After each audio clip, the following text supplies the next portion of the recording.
Bonjour, ici la plume pour limpers.com. Aujourd'hui, on va faire une hand review sur le thème du 3 barrels en bluff. On va essayer de voir différents spots, pas tout le temps le spot standard, mais essayer de voir le 3 barrels dans des pots squeezés, des pots 3 bêtes, des pots que l'on va donc bet, et on verra aussi des 3 barrels où on va essayer de vraiment représenter du lourd par rapport à notre image et notre position. Donc on va commencer par ce As-Valet. On est en 3-way. On a donc un joueur régulier au bouton, le joueur récréatif en small blind. Donc ouverture au bouton du joueur régulier, collé par le joueur récréatif. Ici, je squeeze en value. Je value absolument toutes les ranges en 3-way. Mais l'idéal serait que le joueur régulier fold, ce qui va se passer, et que le joueur récréatif colle. Je serais en position en ayant une range bien plus forte que la sienne. Moi, c'est vraiment, vraiment l'idéal. Cette situation-là, où je vais 3 bêtes As-Valet en value, peut se retrouver aussi en 6 max, où un régulier va open.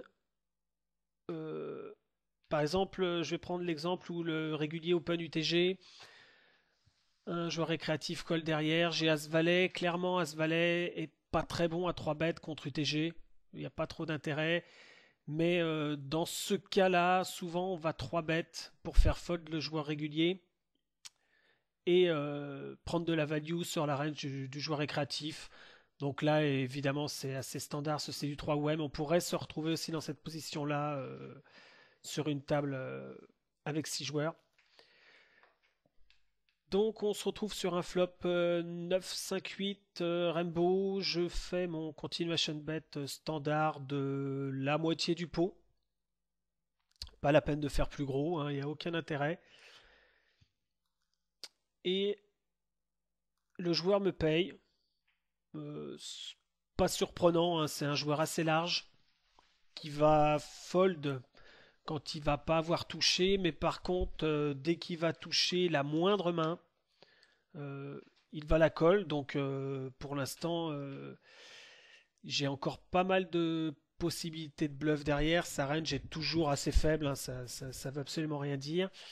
Ici, par contre, le 10 river, le 10 turn, pardon, malgré qu'il me donne pas mal d'équité dans la main, euh, va, mon équité va augmenter, ma folle d'équité ne va pas augmenter, elle va même diminuer parce qu'en fait, sa range ici va être composée de beaucoup de paires plus un draw, c'est-à-dire qu'il peut avoir 5 et 6, il peut avoir 9 et 7, 7 et 8, pourquoi pas Valet 10. Bon, il y a vraiment beaucoup de mains qui sont pas très très fortes, hein, qui ont des paires, mais qui ont en plus un tirage, donc il va jamais les fold ici. Donc clairement, si j'ai pas d'équité dans la main, je vais souvent abandonner. Ça m'embête de bet turn et d'aller faire un bluff river alors qu'en plus j'avais aucune équité à la turn, c'est toujours embêtant. Là par contre, comme j'ai de l'équité, je vais très souvent miser, mais avec l'idée derrière la tête de continuer sur beaucoup de river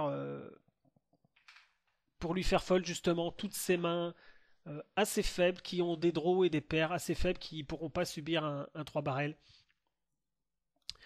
Donc je vais miser 100 qui va me coller, c'est pas surprenant. La mise moins de la moitié du pot, c'est assez volontaire.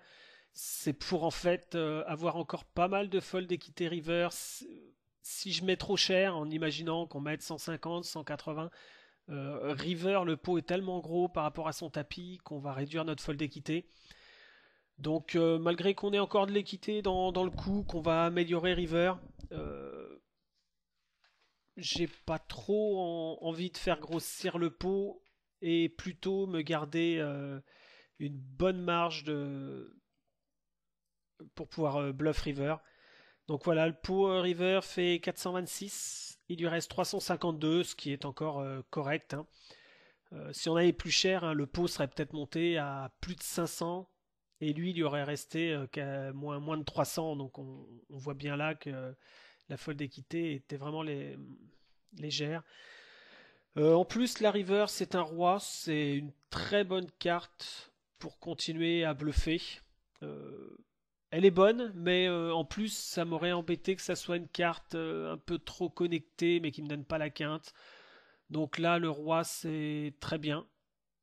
Et je vais donc mettre un troisième barrel. euh, et il va fold. Donc ce qu'on peut retenir de cette main, c'est que souvent, quand la turn est très connectée, on va absolument pas pouvoir faire de 2 barrels sans avoir l'intention de 3 barrels, très souvent river. Puisque il va quasiment jamais lâcher, ça serait une grosse erreur. Euh, donc si vous décidez de faire un deuxième barrel sur ce genre de carte qui connecte beaucoup, euh, il faut absolument avoir l'intention de 3 barrels river.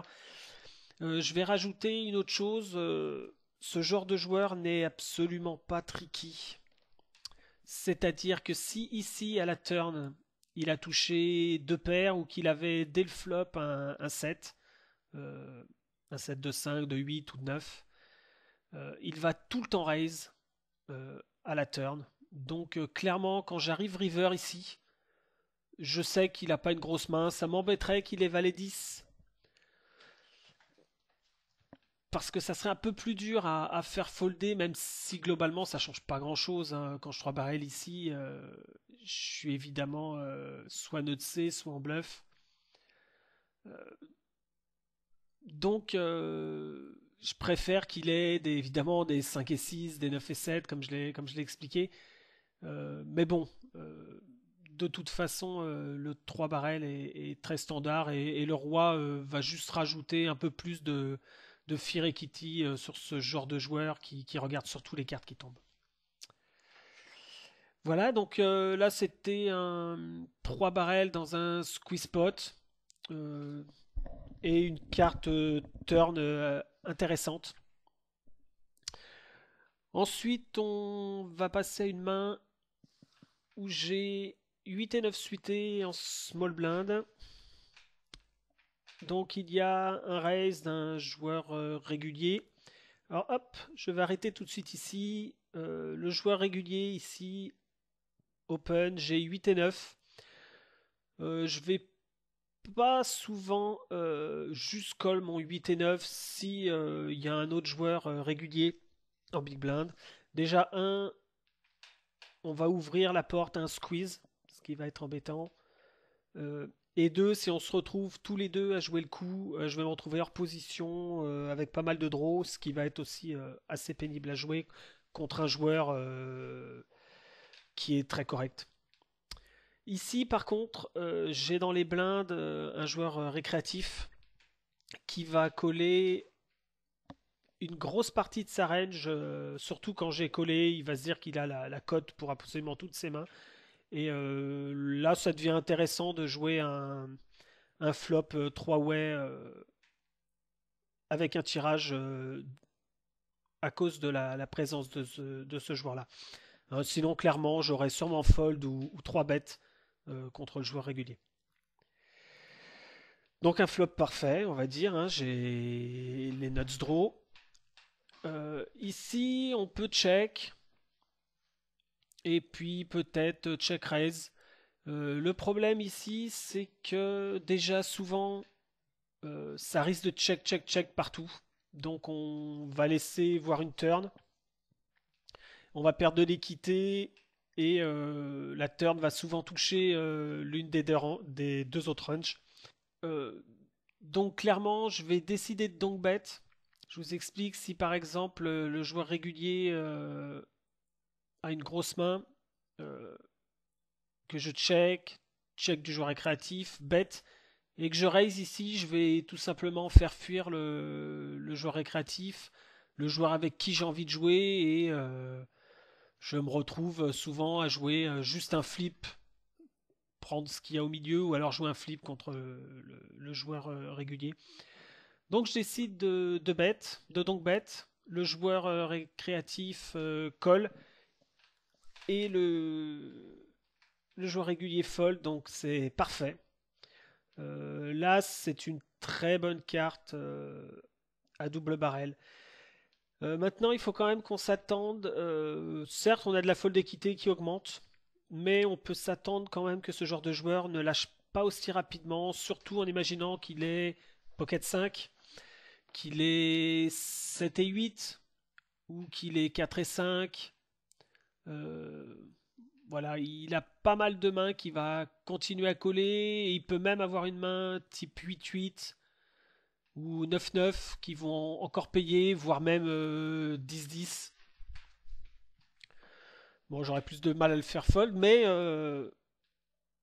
clairement ici, je bête dans l'intention de 3 barrels. Donc je bête 70 dans 92, on est assez profond. Pas besoin de faire tout petit pour avoir de la fold d'équité. Au contraire, là, on peut mettre de l'argent dans le pot, sachant qu'on va souvent le gagner river. Vous voyez, le pot fait 230 et on a encore des très gros tapis derrière. Donc il y a autant mettre beaucoup d'argent quand on pense que river, on va gagner souvent le coup. Déjà, si on améliore,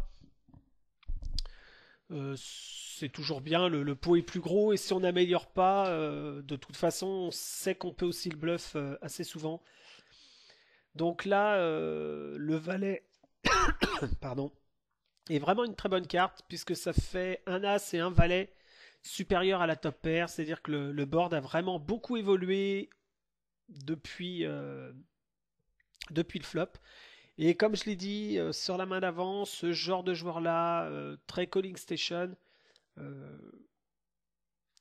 va être très agressif lorsqu'il va toucher une main. C'est-à-dire que déjà dès le flop, s'il a une main, à mon avis, il va souvent raiser s'il a une grosse main, des doubles paires, des choses comme ça. Et je pense que s'il a une main type As-4, As-6, As-7, il va raiser à la turn. Très souvent. Ce qui me rassure sur le fait que je peux encore le bluffer river. Il y a quelques mains, quelques draws du type As-5, As-8, euh, qui se retrouvent avec une paire et que je pourrais pas bluffer river.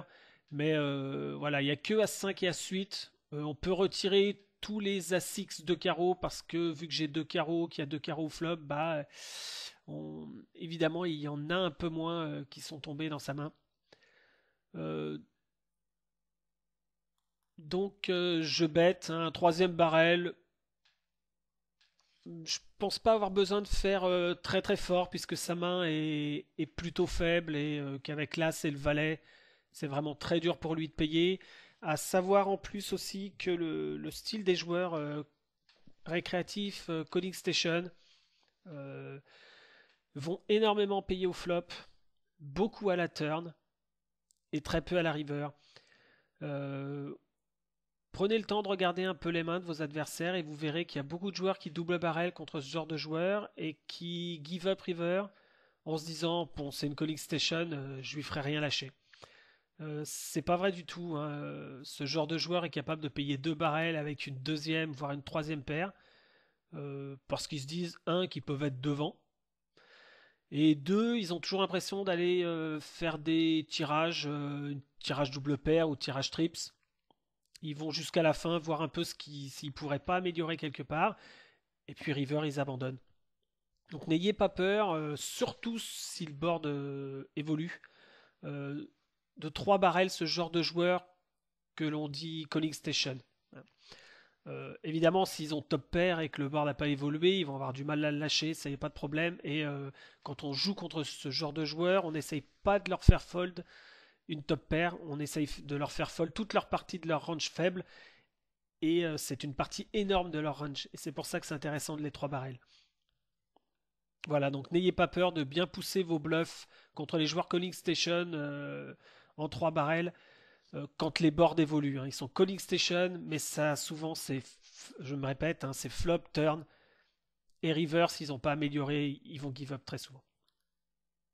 Donc là, il fold et ça passe. Je vous montre hein, des mains où c'est passé. C'est juste aussi parce que ça a été plus facile de rechercher dans ma base de données ce genre de main. Dans les filtres que j'ai mis, c'est vrai que je me suis aidé au niveau d'un filtre qui dit que ça fold river. Bon voilà, mais c'est pas important. Il pourrait très bien coller s'il a As-4, As-6, As-7 ou As-5 et la main serait bien jouée quand même. C'est pas grave. Donc là, maintenant, on va regarder une autre main. 7-8, suité. Donc on est UTG, on open. On est collé par un joueur régulier au bouton et collé par un joueur assez neat en big blind. Ici, c'est le genre de board idéal, on va dire, pour notre range.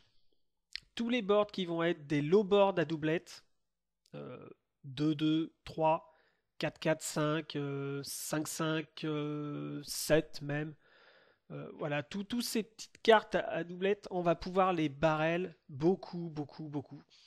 Parce que ça réduit en fait leur nombre de grosses mains. Déjà, ils ont rarement le 4, à part As-4 suité et Pocket 5 qui fait full. Voilà, c'est tout. Ils ont énormément de pocket ou de As-Dame, As-Valet, Roi-Dame, Roi-Valet, qui vont pas pouvoir subir la pression, qui des fois veulent faire un float, mais qui vont avoir beaucoup de mal à tenir. On sait en tout cas que sur ce genre de flop, c'est nous qui avons la range la plus forte. Ils le savent et ils pourront pas lutter sur notre agression. Donc je fais un continuation bet ici, malgré qu'on soit 3 way, juste parce que j'ai comme plan de multi-barrel, hein. Je vais multi-barrel énormément de turn et de river, puisque je sais que je ne rencontre pas de 7 en face. Donc je suis collé par le joueur régulier. Ici on peut parler de sa range. Elle est essentiellement composée de pocket, ce qui va de pocket 2, pocket 3, puis après les pocket 6 à pocket 10, voire pocket valet. Quelques slow play, de pocket dame, roi et as, mais on comprend bien que ça range au niveau des pockets, c'est beaucoup, beaucoup, beaucoup de pockets qu'on peut bluffer. Surtout parce qu'on est UTG, hein, évidemment que si on était dans une position beaucoup plus en late, on serait beaucoup moins respecté, donc c'est toujours beaucoup plus dur. Il ne faut pas se tromper dans les spots de 3 barrels. Ici, clairement, on joue juste notre range, qui est très strong. Surtout qu'on était 3 way. On a un flop très dry, et on a fait un continuation bet, ce qui montre quand même assez de force. Ici, la dame tombe, qui est une très bonne carte à double barrel. Il colle. Et on se retrouve river avec une blanque. Et là, sa range n'a pas changé. C'est-à-dire qu'il a toujours une range de pocket. Et pas mal de pocket entre la dame et le 5 qui vont call en fait sur cette dame parce que c'est une scared card et qui sait que je vais souvent la bluffer. Mais le problème ici, c'est que j'ai une range tellement forte qu'il faut soutenir le 3 barrel. Et je reste persuadé que si vous vous retrouvez à la place de ce joueur-là contre un joueur très agressif, euh, vous amusez pas à soit à trop défendre pré-flop, soit à trop défendre flop et turn. Surtout si vous avez dans l'intention de lâcher river en vous disant que river, comme ici, voilà, je 3 barrels, je suis UTG, le board est très dry, et il se retrouve avec une pocket 6 en main ou une pocket 7, et c'est très très dur de faire un hero call contre UTG. Donc là, en fait, toute la force du 3 barrels se retrouve dans l'image de ma position. Je ne marche que là, je me sers que de ça. Et je l'ai prévu dès le flop, parce que le flop était un petit flop à doublette, ce qui est très bien. et il fold. Donc le plan a marché. Mais voilà, donc cette main-là, c'est vraiment pour vous montrer que QTG, sur beaucoup de flops, vous allez pouvoir montrer pas mal de force. Et je vais prendre directement cette main-là, on reviendra sur le roi 9 après, dame valet, parce que c'est le même principe. Et on va dire qu'on va pousser encore plus. euh, C'est-à-dire que le bluff va être encore plus lourd. Puisque là, on est UTG, on open dame valet de carreau. Et on est quand même collé par 4 joueurs. Donc on peut voir qu'il y a 2 joueurs plutôt réguliers. Et un joueur au bouton qui est un peu plus joueur récréatif. Et donc là, on retombe, je vous avais dit, les boards pairés petits. Mais idem, les boards pairés, c'est-à-dire 2 petites cartes. Et une très grosse, ça pourrait être une dame, un as ou un roi. Euh, Contre notre range, on est très très fort. Parce qu'ici, clairement, la range adverse, il y a rarement de as, as, roi, roi, as, roi, qui sont des mains qui vont être très souvent 3 bêtes, même contre UTG. Donc elles peuvent exister dans les ranges adverses, mais elles sont en minorité. Et après, vous avez beaucoup de roi-dame, roi-valet et de pocket, entre la pocket 3 jusqu'à la pocket valet ou pocket 10. Donc ici, clairement, quand je bête ici dans Catway, j'ai déjà l'intention de multi-barrel ce board. Peut-être pas s'il y a un trèfle qui tombe à la turn. Ce qui serait quand même... ouais, c'est pas une carte que j'ai envie de barrel. Donc là, je suis payé juste derrière moi. Le 9 est une carte qui me donne un peu d'équité supplémentaire puisque je suis en tirage gutshot. Une gutshot qui sera valable, par contre, tout de suite on peut le savoir, même si c'est le 10 de trèfle qui tombe, c'est clairement une gutshot valable puisque le joueur qui est un joueur correct, là j'ai pas beaucoup de mains sur lui, ça représente pas trop ses stats, euh, va rarement avoir de draw trèfle, il va rarement le payer 2 fois.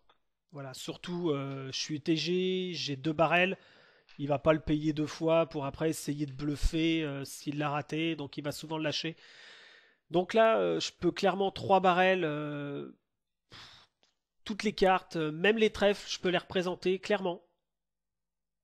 River, puisque lui, je sais qu'il a plus de trèfle. Donc j'aurais même pas peur de 3 barrels les trèfles. Si on parle de sa range maintenant ici, sa range elle est composée de beaucoup de rois. Roi-dame, roi-valet, on va dire roi-dame suité, roi-valet suité.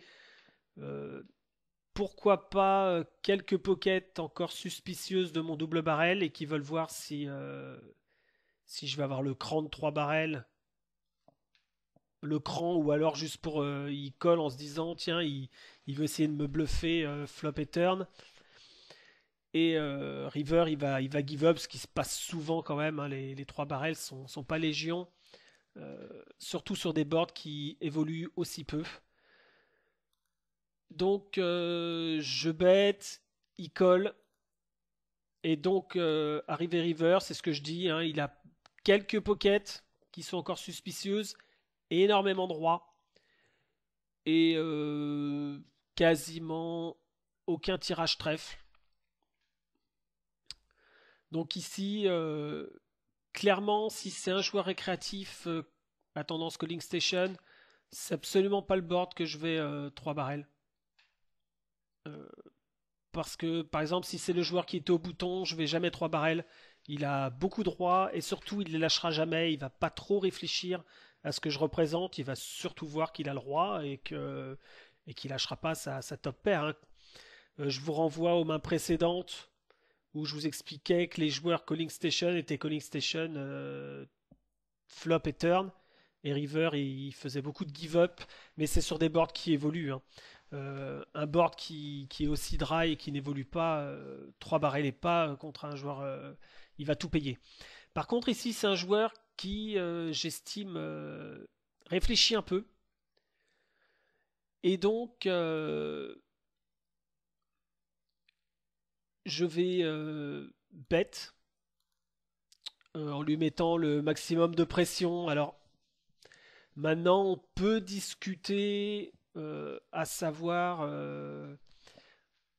au niveau de mixer mes mains. Est-ce que si j'ai As-Roi ici, As-As, Roi-Roi, c'est exactement ce que je représente, hein. Je suis UTG, je 3 barrels ici. As-Roi, As-As, Roi-Roi. Et c'est tout. Peut-être une paire de 9 qui aurait bête au flop, mais bon. En tout cas, je suis très noté. Est-ce que j'enverrai tapis ici? Il peut très bien le penser, puisqu'on est arrivé river. J'estime que le board n'a pas changé. Et il peut penser que je veux tout simplement tout lui prendre, parce que je sais très bien ce qu'il a. Donc là, clairement, je bête et je mets tout. Et j'ai qu'une seule idée, c'est de lui faire fold roi-dame ou roi-valet. Alors c'est pas un bluff qu'il va falloir faire n'importe comment. Je m'entends dans le sens où vous pouvez pas sans cesse essayer de bluffer une top pair en face. C'est voué à l'échec. Mais ça veut pas dire que de temps en temps, sur des spots qui vous semblent intéressants, moi surtout bien adaptés, et par rapport au fait que vous n'allez pas le faire souvent non plus, vous pouvez très bien rentrer dans des gros bluffs pour faire fold top pair. Mais alors si vous voulez faire fold top pair, jamais contre un joueur récréatif, toujours contre un bon joueur. Donc là, voilà, je représente énormément de force. Si on reprend toute la main, euh, puisque c'est un joueur correct qui va réfléchir, donc il faut essayer de lui raconter une histoire cohérente. Je bet au flop, on est 4 way sur roi de 2. Je second barrel et je 3 barrels alors que le board n'a pas du tout changé. Et j'étais en plus UTG. Donc là, clairement, je représente As-Roi, As-As, Roi-Roi. Et ça va être très très dur pour lui de payer avec un roi. Alors évidemment, il peut avoir As-2, hein. Je parle pas de ses notes, hein. Il peut très bien avoir Roi-Roi, slow player, quelquefois, quelques As-2 suités, mais ça va être assez rare, hein. Et donc, je reviens juste sur le sizing river, juste à lui de réfléchir, à savoir si j'ai As-Roi, est-ce que je vais pas seulement mi-pot ici? Ça se discute. Ou est-ce que je vais tout le temps mettre le pot, hein, 421, il lui reste 397. Ça se discutera suivant. En fait, je vais miser pot ou mi-pot suivant la. Si je pense que le joueur est calling station, si je pense qu'à ce moment-là le joueur est énervé. S'il est énervé, je vais tout le temps miser pot. Si il est plutôt serein, eh bien, je vais peut-être essayer de lui prendre, de mettre un peu moins parce que je vais vraiment présenter beaucoup de force. Bon, ici, moi j'ai rien, donc je veux surtout lui faire lâcher sa main. Et il fold. Donc c'était voilà un exemple de 3 barrels où on essaye de jouer beaucoup sur notre image UTG et de faire fold des gros jeux en face. Je vais finir par un 3 barrels dans une main 3 bêtes. Donc là j'ai roi 9 de pique, un joueur régulier open UTG. Donc là je vais mixer, hein, n'ayez pas peur de 3 BT des joueurs UTG, vous représentez beaucoup de force. Donc il n'y a aucun problème de 3 bêtes. Lui il se dit tiens je suis UTG, j'ai une range assez forte. Je me fais 3 bêtes, donc la range doit être encore plus forte. Donc n'ayez pas peur de 3 bêtes de temps en temps. Ça protège pas, ça mixe vos mains parce que le problème c'est que si vous 3 bêtez UTG seulement avec des bonnes mains, bah, on va vite s'en rendre compte. Donc si vous voulez pouvoir 3 bêtes As-Roi dans cette situation-là, il faut aussi 3 bêtes en bluff. Donc bon, je 3 bêtes. On retombe de nouveau sur notre flop avec un baby flop et une doublante. Donc clairement, j'ai une range beaucoup plus forte que lui, sauf s'il a slow playé, mais il n'y en aura pas beaucoup. Certes, j'étais pas UTG, mais j'ai pris la place d'UTG en 3 bêtant UTG, donc on retombe encore dans cette situation où on a une range très très forte. Pas seulement quelqu'un qui open au bouton et vous 3 bêtez en small blind ou en big blind. On a une range de 3 bêtes qui est très très large, beaucoup de bluffs, beaucoup de value de main mergée, c'est-à-dire qu'on va value avec pourquoi pas des As-Valet, As-10 contre certains joueurs, Roi-Dame. Ici, non, on n'est pas du tout en value mergé. On est vis-à-vis de lui très très souvent en, avec une main très forte. Alors après, il peut se dire, oui, mais à ce moment-là, il a une main très forte et quelques bluffs. Et il va essayer de voir. Ben, on va lui montrer la main qu'on a. C'est un peu le plan, hein. Il va coller. Puisqu'ici, clairement, on va discuter de sa range maintenant. Qu'est-ce qu'il a? Il est UTG, il a collé mon 3 bêtes. Donc il a une main du type, allez, 9-9 plus, c'est-à-dire paire de 9, paire de 10, paire de valet, paire de dames, quand même souvent les joueurs go broc préflop de n'importe quelle situation. As-Roi aussi, donc peut-être un As-Dame. Donc là ici il a des pockets, un As-Dame, peut-être quelques As-Roi qui vont essayer de float. Déjà ils peuvent tomber là, c'est le roi turn que je vais souvent barrel.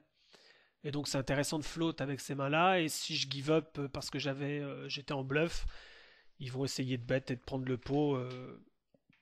Ou alors tout simplement de checker parce qu'ils estiment être souvent devant. Maintenant, je tombe turn, une carte parfaite. Puisque maintenant, ça renforce complètement ma range. Moi, ça renforce ma range. Ça renforce ce que je représente. Et ça diminue ce qu'il a. C'est-à-dire qu'en imaginant que peut-être il est 6-7-2 trèfle, moi de trèfle, non, mais de carreau, de pique. Je parle au flop. Là maintenant, clairement, je sais qu'il a même plus du tout de 7. Et donc, j'ai la range la plus forte entre nous deux. Donc, jeu de barrel. Toujours pareil. Bon, là, j'ai pas double barrelé très fort. Je veux me réserver un peu de fold équité river. Ça serait une erreur de mettre vraiment trop fort et que le pot soit tout petit, très très gros et ce qui lui reste tout petit. Et ici, bah, tout simplement, on continue avec notre stratégie. On veut représenter les As, on veut représenter les rois. Pourquoi pas représenter les dames? Et donc, on va en fait répondre à ces questions. Souvent, on parle de raise pour info. Ici, c'est presque des calls pour info, c'est-à-dire qu'il colle parce qu'il a une bonne main et il attend de voir un peu à la river, savoir s'il est encore devant ou pas. Donc on push à la river, il fold, on s'y attendait. C'est juste pour vous dire que c'est vrai que la tendance en ce moment, il y a beaucoup de bêtes de mise en pression au flop et à la turn. Et ça s'arrête beaucoup river. Et donc les joueurs ont de plus en plus tendance à coller flop et turn, à juste titre. À partir du moment où le joueur va give up river, c'est intéressant. Il push river, on s'en va. Il give up river, on est devant. C'est très intéressant. Et donc il faut essayer de contrer cette stratégie. Et donc à partir du moment où on va utiliser notre image, c'est-à-dire que je reprends ce que j'ai dit tout à l'heure, si c'est bouton, small blind, big blind, et qu'on pense que sa range est quand même très forte, ça va être très dur de lui faire folder. Surtout qu'il ne va pas nous croire souvent. Ici, on représente beaucoup de force, justement parce qu'on a 3 bêtes UTG, donc on a inversé les rôles. C'est nous qui avons une range très forte. Et comme c'est un joueur régulier, qui joue correctement, j'estime que je peux lui faire folder des mains très fortes, river. Paire de 10, voire paire de valet ici, je peux lui faire folder. Donc voilà, c'était quelques exemples de 3 barrels. J'aimerais juste que vous reteniez de cette vidéo, j'en ai pas parlé, mais de ne pas avoir peur de passer vos 3 barrels. augmenter votre taux de 3 barrels, ça va augmenter votre agressivité et vous allez être très dur à jouer. Surtout, comme je dis, il y a beaucoup de calling station, que ça soit des bons joueurs qui vont essayer de voir un peu la force de votre main en vous payant flop et turn, que ça soit des mauvais joueurs qui vont payer juste parce qu'ils ont quelque chose, flop et turn, qu'ils essayent d'améliorer. Et avec votre troisième barrel, vous allez les mettre bien en difficulté, puisque des 3 barrels, surtout sur le point FR, il n'y en a pas énormément. Donc essayez de faire évoluer votre jeu. N'ayez pas peur d'en faire, de reprendre vos mains, pourquoi pas de les poster, d'essayer d'étudier, savoir si c'était des bons spots de 3 barrels ou pas. Mais ne, ne réduisez pas votre jeu, n'ayez pas peur river euh, de bluffer des scared cards en vous disant bon j'ai essayé de bluffer, j'ai raté, j'ai pas envie de perdre toute ma cave, j'abandonne. Jouez plus sur de long terme. Il y aura des 3 barrels qui passeront pas, des mauvais 3 barrels, vous allez essayer de vous améliorer, des bons 3 barrels qui passeront pas parce que vous allez tomber sur la range forte de votre adversaire. C'est des choses qui arrivent, c'est absolument pas grave. Et plein de 3 barrels qui vont passer à côté de ça si vous n'avez pas peur de les faire et qui vont vous rendre très difficile à jouer. Voilà, donc je vais vous souhaiter bonne chance aux tables et puis à très bientôt pour une prochaine vidéo.